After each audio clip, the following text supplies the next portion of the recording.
Satisfação estar aqui conversando com vocês hoje, nessa manhã, né?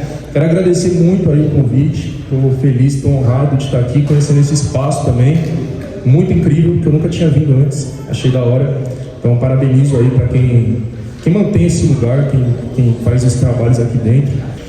Mas, enfim, voltando aqui então para o tema da mesa, né, o abolicionismo penal como continuidade da luta pelo fim da escravidão no Brasil.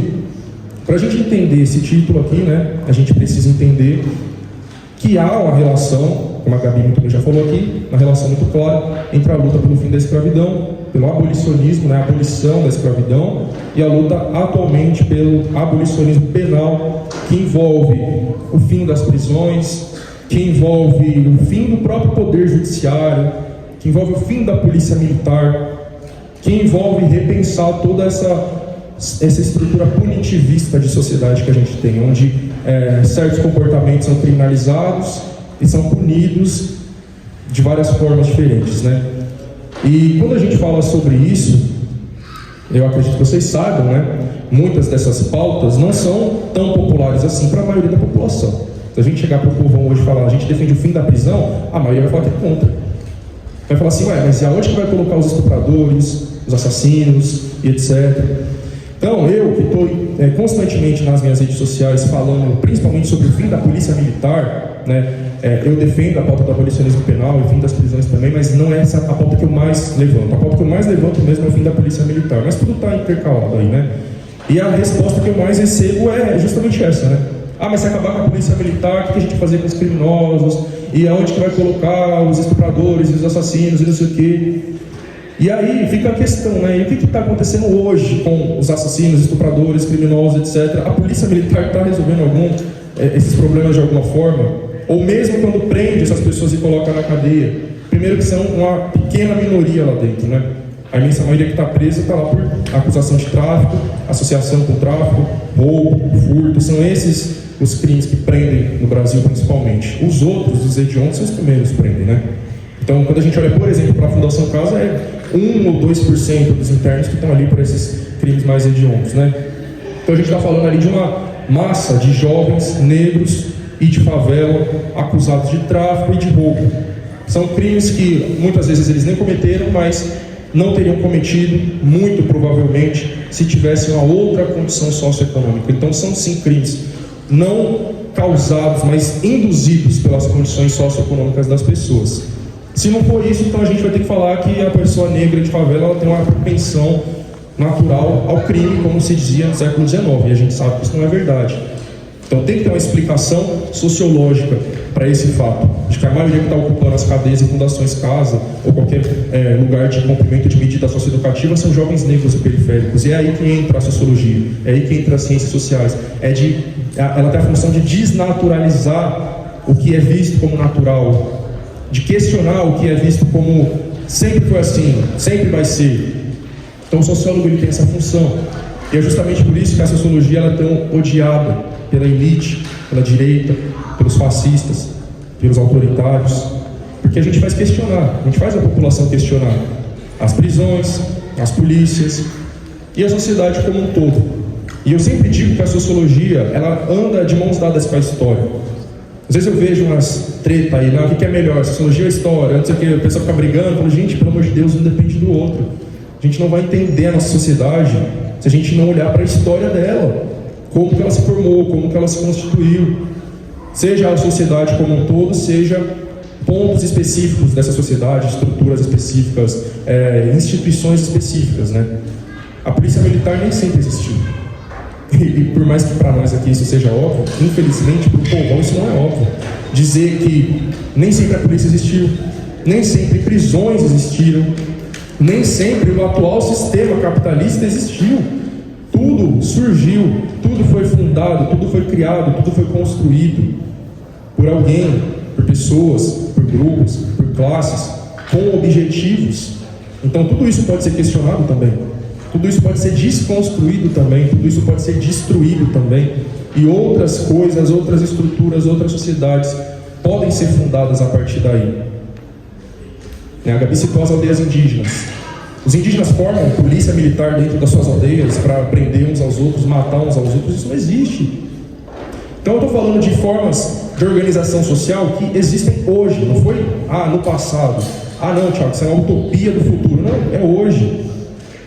Tá? Para todo mundo que fala assim, mas isso é impossível, eu falo, visita uma aldeia indígena, visita um quilombo, conhece uma outra forma de organização social que existe hoje, que está aí diante dos nossos olhos, não é coisa do passado e nem uma utopia futurista, é realidade.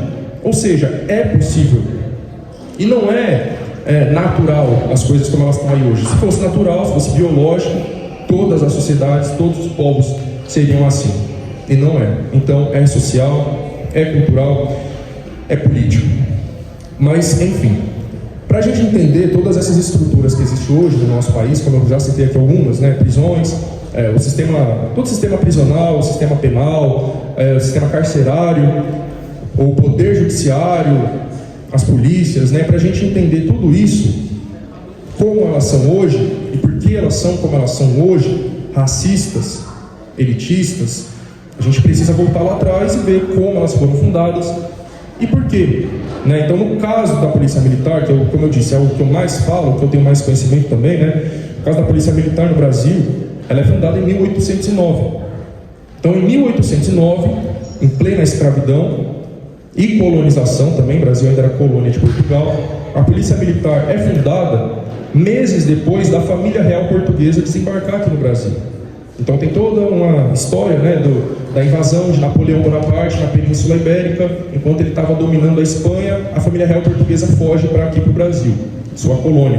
Se estabelece no Rio de Janeiro, que era a capital na época, e funda a Guarda Real de Polícia.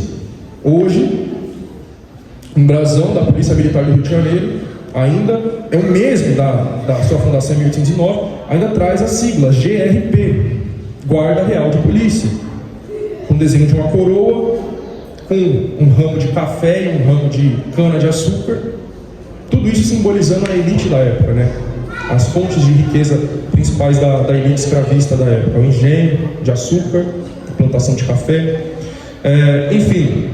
Então esses simbolismos das polícias militares, eles dizem muita coisa sobre as suas funções e a sua reprodução até hoje, porque não mudou. Eles não fazem questão de mudar esses símbolos, de dizer, não, hoje a nossa função é outra, então vamos mudar essa simbologia, muito pelo contrário, O brasão da Polícia Militar do Estado de São Paulo chega a ser pior do que o do Rio de Janeiro.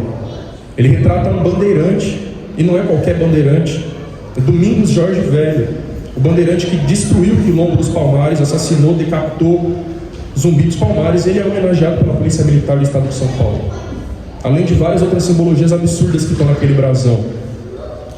Ali tem homenagens ao próprio golpe militar de 64, mas tem homenagens mais antigas, repressão à revolta da Chibata, repressão a Canudos, repressão a várias lutas do povo negro, do povo pobre, trabalhador, indígena do nosso país.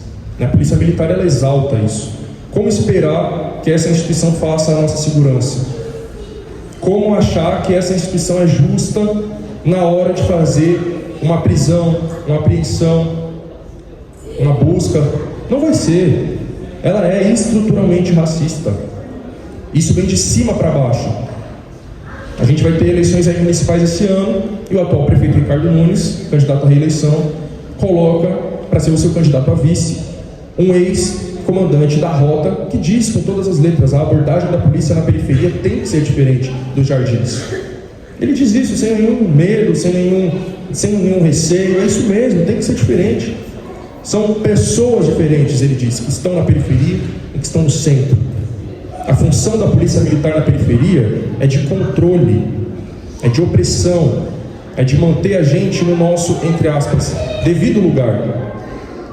E aí eles vão fazer essa opressão constante, essa humilhação constante. E nos enquadros eles vão xingar, ofender, ameaçar. Eles querem que a gente esteja num medo constante. É o que eu falei agora há pouco. Eu não posso sair na rua sem medo de tomar um enquadro. Eu tenho certeza de que todos os jovens negros de periferia, de favela como eu, saem de casa pensando: o que eu vou falar se eu tomar um enquadro? Eu vou falar que eu estou indo para onde? Será que eu vou falar a verdade? Será que eu vou mentir? Se eu mentir pode ser pior. Se eu falar a verdade, o que é pior? Mentir ou falar a verdade? E aí desde cedo nossos pais dizem para nós: você tem que sair com RG. Você é uma criança. E eu cresci com meus pais falando isso para mim, duas coisas, Meu pai falava para mim que eu tinha sempre que sair com RG, E minha mãe, infelizmente, né, pela criação dela, ela me criou também me batendo, né, porque para os nossos pais muitas vezes é assim que se educa, né, então ela me batia. E sempre que minha mãe me batia, ela falava: eu estou te batendo em casa para você não apanhar da polícia na rua. E eu nunca entendi isso. Isso nunca fez sentido para mim. Eu falava: por que eu vou apanhar da polícia? Né? Eu era uma criança.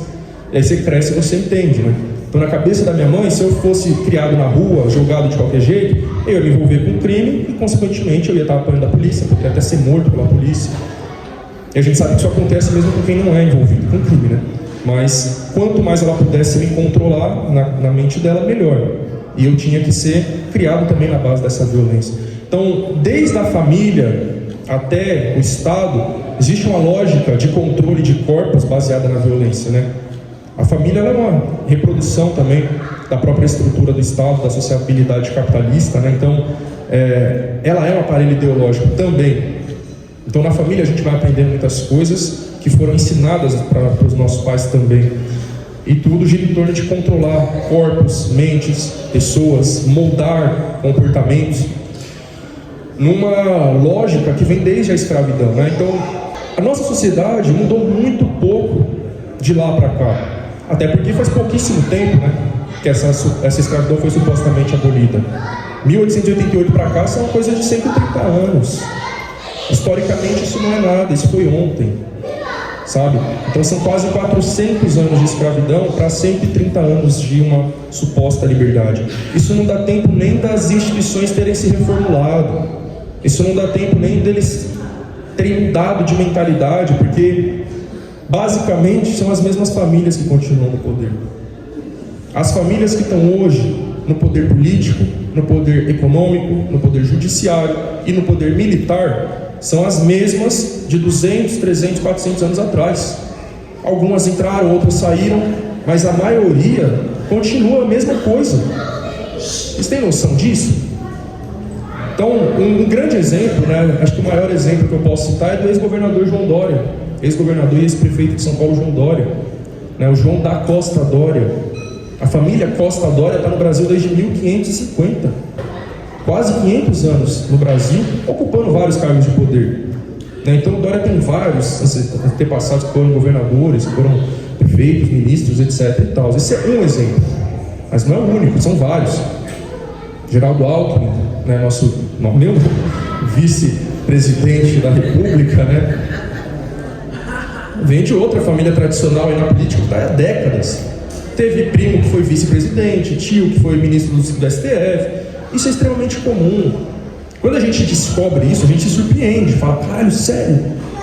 Mas conforme você vai estudando, você deixa de se surpreender. Pelo contrário, eu me surpreendo hoje quando eu descubro um cara desses da elite política ou judiciária que não vem de uma família tradicional. Eu falo: caralho, surpresa, né? Porque geralmente o padrão é que eles venham. Então pensa, se o Dória tá lá, foi governador do estado de São Paulo, e supondo que o tataravô dele também foi, o tataravô criou o seu trisavô, que criou o seu bisavô, que criou o seu avô, que criou o seu pai, que criou ele. É uma criação familiar que passa uma mentalidade de pai para filho. Não tem como esperar que de lá para cá vai mudar radicalmente. Não vai. São valores familiares passados de pai para filho. São valores racistas, são valores elitistas. Inclusive, né, um antepassado aí do Dória, ele foi um dos caras responsáveis por ajudar a criminalização da maconha no Brasil. Ele era, se eu não me engano, um psiquiatra muito influente no começo do século XX, e ele publicou vários textos e livros absurdos, assim, né, falando sobre a maconha, como ela era usada nos rituais religiosos dos negros, nos candomblés. Antigamente a maconha era usada em rituais de candomblé, e é um dos motivos para ela ter sido criminalizada, né? O racismo, a gente sabe disso, mas até o racismo religioso também. Então ele cita isso, né? Os negros usam maconha para cultuar seus espíritos e ficam alucinados e etc e tal, né? Assim como os indígenas também faziam uso em muitos rituais espirituais. Enfim, eu não vou lembrar o nome desse cara agora, mas tem um vídeo lá no meu canal do YouTube que é Criminalização da Maconha Racista. Depois vocês procuram lá que eu cito o nome, artigo dele, tudo certinho, onde ele fala sobre essas coisas absurdas, né? Mas enfim, então, o primeiro ponto é entender isso. A estrutura do nosso país, a formação aí social, política econômica do nosso país, como que tudo se deu e como que tudo se mantém. É um grande erro achar que teve mudanças significativas, que a gente vive hoje na liberdade, e etc, etc e tal. Por mais que tenha mudado o sistema político e o sistema econômico, né, a gente passou de um sistema monárquico para um sistema republicano e de um sistema escravista para um sistema capitalista, um fundou o outro, um surgiu do outro. Então, muitas coisas se mantiveram. E mesmo que a estrutura política tenha mudado, no sentido de que, mas agora o poder não é passado de pai para filho, mas a gente elege os políticos. A gente elege as mesmas famílias que se elegiam 200 anos atrás. A estrutura do nosso país permanece a mesma, há 500 anos, com mudanças muito superficiais. Os personagens, as famílias, os sobrenomes continuam os mesmos. Então é claro que eles vão continuar perpetuando lógicas escravocratas, racistas, controle dos corpos negros, de nós, que descendemos daqueles que foram escravizados por eles. Então, na cabeça deles, o lugar de poder que eles ocupam é natural, eles têm que permanecer lá. E o lugar de dominação que a gente ocupa também é natural, a gente tem que permanecer aqui. É inaceitável para eles ver pessoas saindo daqui e chegando lá também. Por isso que a elite odeia o Lula, por mais que ele tente agradar a elite. Ele faz de tudo, ele agrada, ele faz isso, faz aquilo, estende o tapete vermelho para o agronegócio, e eles continuam odiando ele. Porque não adianta, você pode fazer o que for, você veio da ralé, você não tem sangue azul, e no Brasil isso conta mais do que o dinheiro. O sangue azul, o sobrenome, a aristocracia, conta mais do que o dinheiro. Enfim, então é por isso que a nossa luta, a nossa revolução, ela tem que vir de baixo necessariamente. Enfim, então pensando tudo isso, né, nessa estrutura social e a formação política do Brasil, e chegando nos dias de hoje, né, chegando aí nesses embates que eu tenho citado agora, da esquerda, da direita, e etc e tal. Uma das brigas que eu tenho comprado na internet recentemente, não só na internet, né? Enfim, eu sou um produtor de conteúdo, influencer, youtuber, mas manifestações, lutas, tudo que eu vou, sempre estou falando, por exemplo, sobre essa pauta dos últimos anos da esquerda, né, majoritária, de defesa do Estado democrático de direito, de defesa da democracia, de defesa das instituições democráticas. Claro, né, eu sei que a gente viveu um período de governo fascista, neofascista, né, o governo Bolsonaro. Sei que a gente está vendo uma ascensão da extrema-direita no Brasil. Mas disso, falar que a saída, que a solução, que o caminho é defender essa suposta democracia decrépita que a gente está vivendo aí, é um absurdo. Ninguém vai ser mobilizado para sair das favelas e das periferias de São Paulo, para ir para a Avenida Paulista defender a democracia e o STF. E é em parte nisso que a extrema-direita cresce também. Então a extrema-direita está lá falando, o STF é um bando de privilegiados, ganham 30 mil por mês, aumentam os próprios salários, tem um monte de privilégios, auxílio toga, auxílio não sei o que lá. Aí vem a esquerda e fala o quê? Viva o STF, vamos defender o STF. E aí o povo vai ficar descolado. O povo não tem dinheiro para comprar um arroz, um azeite de 50 reais, eu vou defender o cara que está aumentando o próprio salário para 40 mil reais? Não vai, gente. Então por que eu compro essa briga? Porque eu entendo que diante da ameaça do fascismo e etc e tal, o caminho, primeiro, não é defender esse sistema, essas instituições, não é a ideia da democracia em vertigem, né, que poxa, até 2016 era um paraíso, vamos voltar para aquela época gloriosa. Gloriosa para quem, né? O caminho não é esse, não é voltar para um passado supostamente democrático. Esse passado nunca existiu para a maioria do povo. Assim como o caminho também não é se aliar com figuras dessa direita tradicional, oligárquica, porque o que a gente está vendo hoje, como eu disse, é um avanço, uma ascensão da extrema-direita. Mas ela não é a única direita. A gente tem essa direita tradicional, aqui no estado de São Paulo, muito representada pelo PSDB, como eu já citei, João Dória, Alckmin. Essas pessoas de famílias tradicionais na política pela direita. Família Covas também está na política há 60 anos, né? Começando pelo Mário Covas, Bruno Covas e sei lá quem mais. Agora o filho dele, Tomás Covas, de 18 anos, já está ocupando cargo dentro da prefeitura do Ricardo Nunes. Daqui a pouco ele se elege vereador, não tenho dúvidas disso, vai acontecer. Que é um caminho dado para eles, né? Enfim, então, o caminho também não é se aliar com essa direita tradicional. Eu acredito que quem olha e fala, não, o caminho é se aliar com a direita tradicional e defender as instituições e o Estado democrático de direito, desculpa, é gente de classe média branca que mora aqui no centro, na Santa Cecília, nesses bairros, gente. Eu, nascido e crescido na Brasilândia, especificamente no Elisa Maria, eu cresci onde eu cresci, atrás da rua onde eu morava, teve uma chacina em 2007.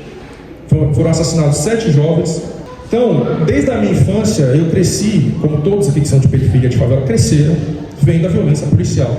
Todos. Nós, nossos pais, nossos avós, todos cresceram vendo a violência policial. Quem viveu na ditadura, com certeza, foi muito pior. Esse é outro ponto onde a esquerda branca classe média erra muito, né? Quando ela fala sobre ditadura para o povo, ela diz o quê? A ditadura foi ruim porque ela perseguia os artistas, e aí o Caetano Veloso teve que fugir para a França. Aí o povo fala, foda-se, sabe? Então a gente vai falar de ditadura, a gente tem que falar o quê? Era a rota na favela, assassinando todo mundo, grupo de extermínio. Essa é a memória que a favela tem da ditadura militar, não é dos intelectuais sendo perseguidos e fugindo para a França. Isso aí o povão tá se fudendo, né? Quem se interessa por isso é a classe média branca. E aí o povo fala, foda-se, isso não é ditadura, não quero saber. Aí vai vir a extrema-direita e fala assim, não, a ditadura foi boa, porque cresceu a economia, porque tinha segurança. Aí o povo fala, então é isso aí. Então, enfim, são tantas lutas e tantas batalhas que a gente perde muitas vezes por não saber se comunicar, não saber como e o que falar. E por que não sabe? Porque não tem o pé no chão, porque não tem a vivência de quebrada, de favela. E aí erra por causa disso. E vai ficar defendendo pautas que o povo não quer saber. Como essa que eu estava dizendo do Estado Democrático de Direito. Tá ligado? E todos aqui que passaram pelo sistema carcerário ou que tem parentes, amigos que passaram, provavelmente sabem disso. Os presídios do Brasil são o maior exemplo, o maior sintoma de que não existe Estado Democrático de Direito porra nenhuma nesse país. Pode existir para uma parcela da população, para nós não existe e nunca existiu.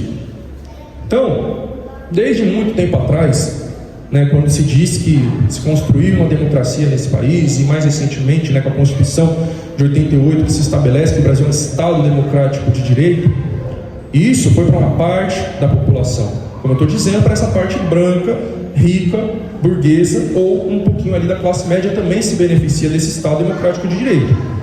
Para a periferia, para a favela, para a população negra, isso não existe, isso nunca existiu. O que existe para a gente é um estado de exceção permanente. Durante a ditadura militar se dizia isso, era um estado de exceção. Ali o Estado tinha autorização para prender sem a justificativa, perseguir, não tinha habeas corpus, não tinha defensor público, o caralho a quatro, que era um estado de exceção. Aí vem a chamada redemocratização, agora isso não pode mais acontecer. Isso parou de acontecer, minha gente?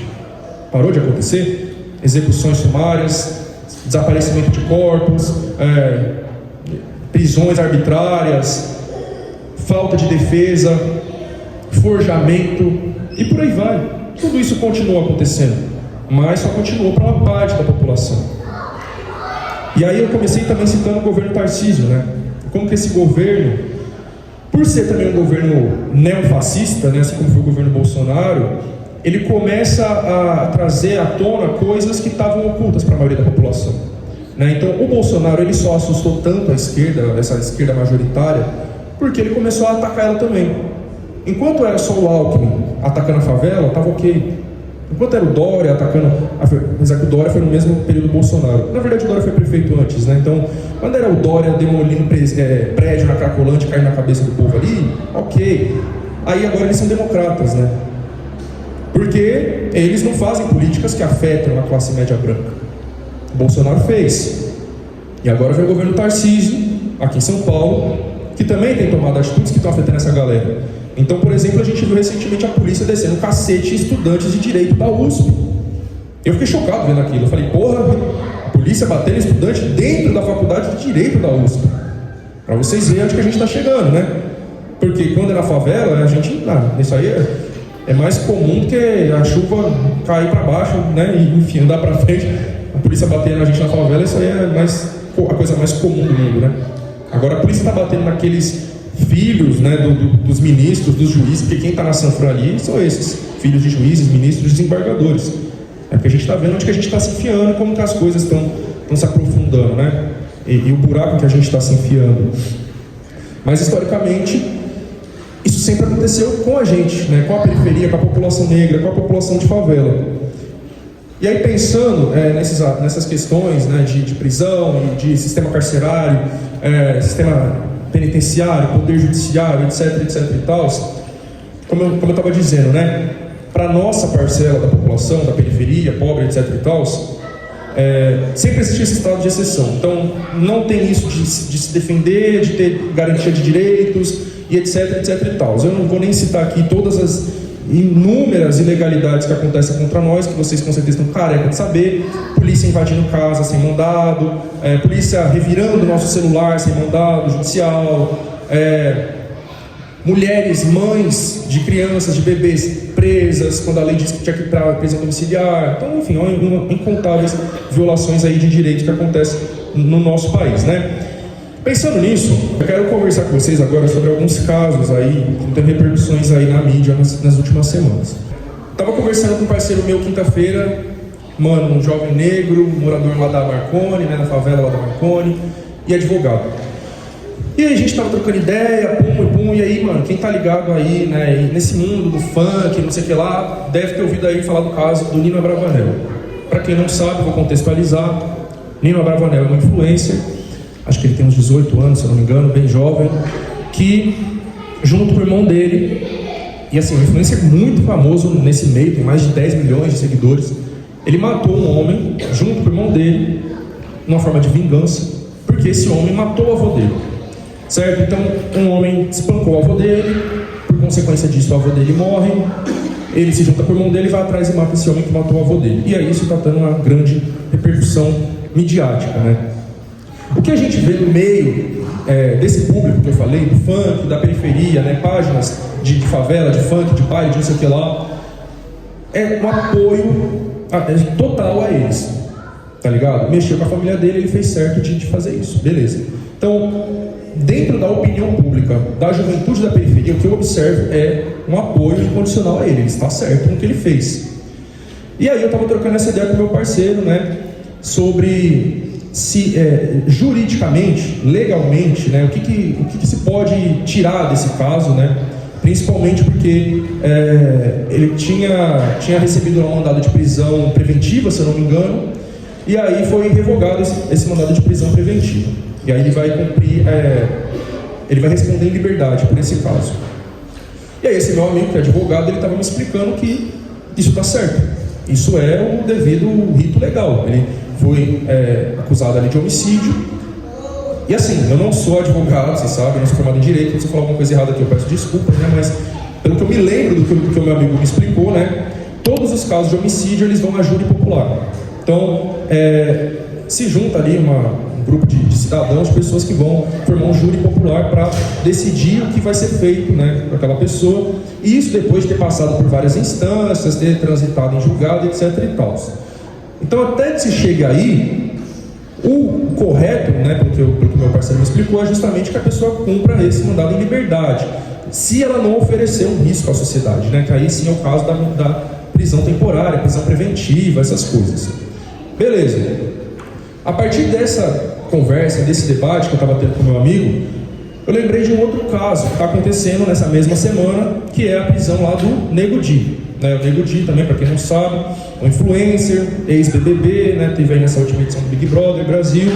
E o Nego Di, que é um homem negro, né? Ele foi preso essa semana, acusado de estelionato, roubo, né? A lavagem de dinheiro, coisas nesse sentido, né? Enfim, teve também uma prisão provisória, uma prisão temporária aí, expedida contra ele.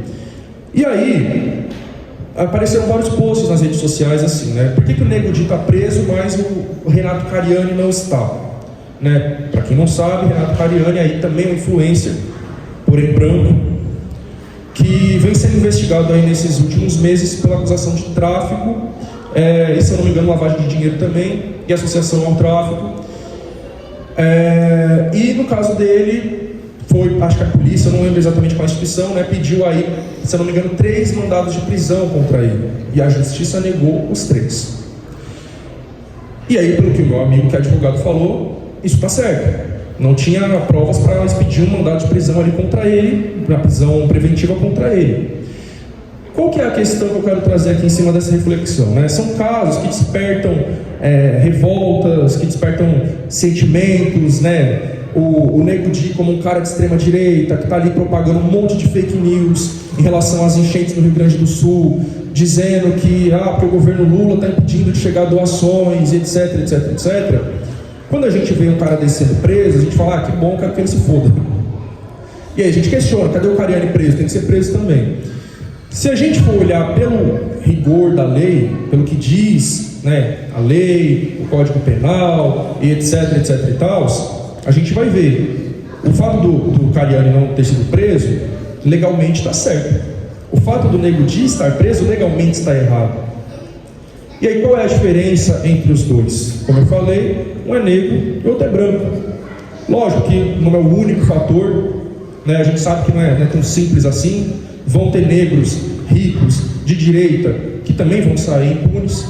Vão ter brancos, pobres, militantes de esquerda, ou traficantes, ou usuários, ou que furtou alguma coisa, que vão ser presos. Então não é só uma questão racial, lógico, existem outros fatores envolvidos aí, mas a gente sabe que no Brasil, pela nossa estrutura racista que a gente já conversou até aqui, o fator racial ele é determinante para muita coisa. Então, o que eu quero dizer com esses casos aqui de grande repercussão?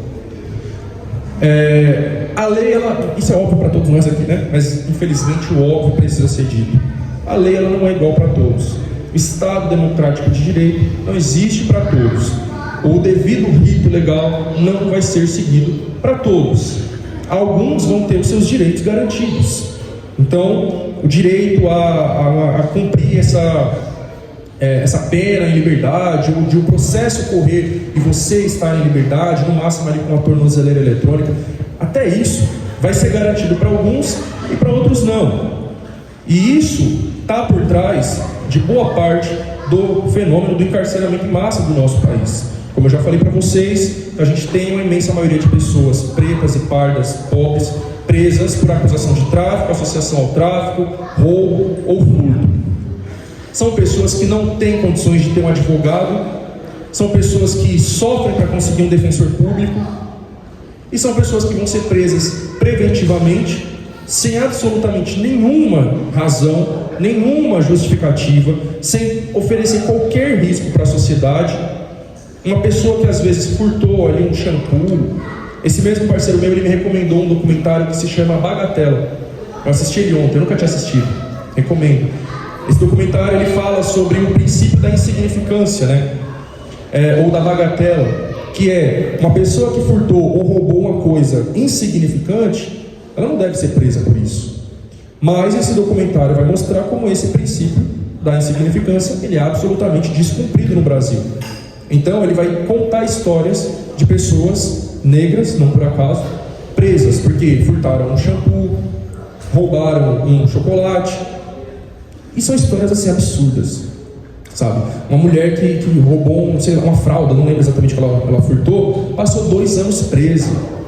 E aí a outra mulher, que tinha neurodivergente, né, que ela tinha questões de saúde mental, ela é acusada de ter roubado o shampoo e o condicionador na farmácia, ela passa 2 anos presa, na cadeia ela se envolve em briga com outras detentas e aí enfia um negócio no olho dela, a mulher perde a visão.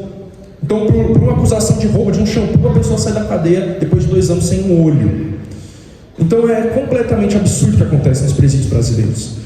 A gente todo mundo aqui sabe muito bem disso, né? Mas é sempre necessário falar, é necessário ressaltar. Então a pessoa perde o olho, pega doenças, seja doenças sexualmente transmissíveis, seja tuberculose, e morre lá dentro, etc, etc, etc. E no final das contas não passa disso, né? Não passa de um mecanismo, mais um mecanismo de genocídio da população negra e da população pobre. As cadeias elas servem para isso, para exterminar essa parcela desejada da população. Por isso que eu falei, quem está lá ou quem está fora não tem liberdade. Então a gente morre aqui fora na mão da polícia, a gente morre lá dentro na mão dos carcereiros, nas doenças, etc e tal, né? E enfim, pessoas que entraram lá sem ter ligação com o crime, lá dentro fazem ligação, então saem de lá faccionadas e muito piores do que entraram, e por aí vai, né? Então são muitas coisas aí. Mas só para poder terminar, eu só queria falar um último ponto que a gente precisa conversar, a gente precisa debater, a gente precisa levantar, que é um ataque muito grave que está acontecendo no nosso país nesse momento, vindo do governo Lula-Alckmin. que é a privatização de presídios. Então, para quem não sabe, né, o governo Lula está financiando a privatização de presídios. Então, uma coisa que já acontecia no nosso país, em alguns estados, né, no nível mais localizado ali, agora virou uma política nacional do governo federal. Quando o Lula anunciou o Alckmin como vice dele, eu fui assim, uma das pessoas que mais bateu nisso na internet, que mais falou contra, e fui xingado pela esquerda liberal, lulista. Não, cala a boca, tem que aceitar, porque é tudo contra o fascismo, né? E tinha gente que falava, não, mas o Alckmin ele só vai ser o vice, não vai mudar nada. Aí no ano passado, abril de 2023, quarto mês de governo Lula, o presidente viaja para Portugal, Alckmin fica na condição de presidente em exercício. O que ele faz? Ele vai pegar uma medida provisória que o Temer criou em 2017, se eu não me engano, aonde o ex-presidente golpista Michel Temer criou um programa de parcerias e investimentos, que basicamente é um programa para financiar privatizações no Brasil, através de parcerias público-privadas. E aí nesse programa estava listado lá o que poderia ser privatizado, com o financiamento do BNDES, né, o Banco Nacional de Desenvolvimento, que é um banco do governo federal que financia projetos, etc., pelo Brasil afora. E tinha uma lista de várias coisas, mas só coisas secundárias, assim, né? Aí Geraldo Alckmin vai lá e edita essa medida provisória e acrescenta sistema prisional, segurança pública, escolas, saúde, parques. E desde então o BNDES, presidido pelo petista Aloysio Mercadante, vem financiando projetos de privatizações pelo Brasil afora. Ano passado eles privatizaram, ou melhor, eles financiaram a construção e o leilão para a construção de um complexo prisional em Erechim, no Rio Grande do Sul, que vai ser entregue para uma empresa privada. E aí esse ano, o governador de São Paulo, Tarcísio, anuncia que vai começar a construção de escolas privatizadas em novembro. Quem que está financiando esse projeto? O BNDES do governo Lula. Eu posto isso no meu Instagram, eu sou massacrado lá pelos petistas, dizendo que eu sou mentiroso, que eu sou fascista, que eu sou igual o MBL, que eu isso e aquilo outro. Aí na sequência vem o Lula e fala abertamente, o Tarcísio só conseguiu esse financiamento graças a mim. Então é exatamente isso que a gente está vivendo nesse atual governo, seja o federal, seja o estadual. Privatizações de escolas, de presídios, das fundações Casa, que é o projeto do Tarcísio aqui também. E o que está por trás dessas privatizações de presídios e fundações Casa é a mercantilização de corpos negros, de corpos de pessoas pobres, que vão ser mais números ali dentro para gerar lucros para os donos ou para os gestores desses presídios, dessas fundações Casa. A empresa que ganhou esse leilão lá em Erechim, foi a única que participou do leilão, inclusive, é cheia de denúncias aí para o Brasil afora. Por exemplo, né, ela fornece comida para escolas, para a Unicamp também, para o bandejão da Unicamp. Comida vindo com moeda dentro, vindo com lixo, com um monte de coisas dentro, trabalhadora morrendo dentro do bandejão e eles cagando. Enfim, é isso que vai, o que tende a aumentar nos presídios brasileiros daqui para frente, se esse projeto de privatizações continuar indo para frente. Além do projeto também aprovado recentemente, do fim das saídas temporárias, que já é mais um absurdo aí. Se eu for entrar, eu vou ficar mais meia hora falando, eu já passei demais aí do tempo, mas tudo tende a piorar daqui para frente, se a gente não lutar, se a gente não se levantar, não se organizar e não bater de frente, a tendência é que piore, a tendência é caminhar para o rumo dos Estados Unidos, que é o país com a maior população carcerária do mundo, 2 milhões de pessoas, que é o país aí dos presídios privatizados, onde os presos são escravizados, onde a lei permite a escravidão de presos, né, nos Estados Unidos. O documentário, a 13ª emenda fala sobre isso, e lá uma pesquisadora fala, esqueci o nome dela infelizmente, a pesquisadora diz que hoje tem mais pessoas presas, negras presas nos Estados Unidos, do que sendo escravizadas no século XIX. E o caminho do Brasil é o mesmo se nada for feito. E aí eu bati aqui no governo Lula, bati também, esqueci de falar do Haddad, porque essa MP que foi assinada pelo Alckmin, o Haddad assinou junto também. E aí eu sei que tem gente que torce o nariz, que não gosta, que não sei o quê, mas eu não estou nem aí. Meu compromisso não é com Lula, não é com Haddad, não é com Alckmin, não é com o PT, meu compromisso é com o povo, é com a favela. Eu não vou ver meu povo, meus amigos, parentes, alunos sendo presos, sendo forjados, sendo torturados. Eu próprio correndo o risco de passar por isso também, e vou bater palma, vou ficar em silêncio, porque é o governo que se diz do povo, progressista e de esquerda que está fazendo. Pode ser o de esquerda, de direita, progressista, conservador, caralho a quatro que for, vermelho, azul, verde. Tem que bater, tem que criticar, tem que pressionar, Claro, alguns a gente vai bater para derrubar, outros a gente vai bater para tentar empurrar para a esquerda e para o nosso lado. Acho que essa é a nossa função, né? Mas o que a gente não pode fazer é se silenciar, é se acovardar, é aceitar, é passar pano e muito menos ficar calado. A gente tem que se organizar e tem que lutar. Enfim, é por isso que mais uma vez eu parabenizo todo mundo que está aqui, o pessoal que organiza esse lugar, esse espaço, essas frentes, esses movimentos. A minha esperança de mudança está aqui com todos vocês.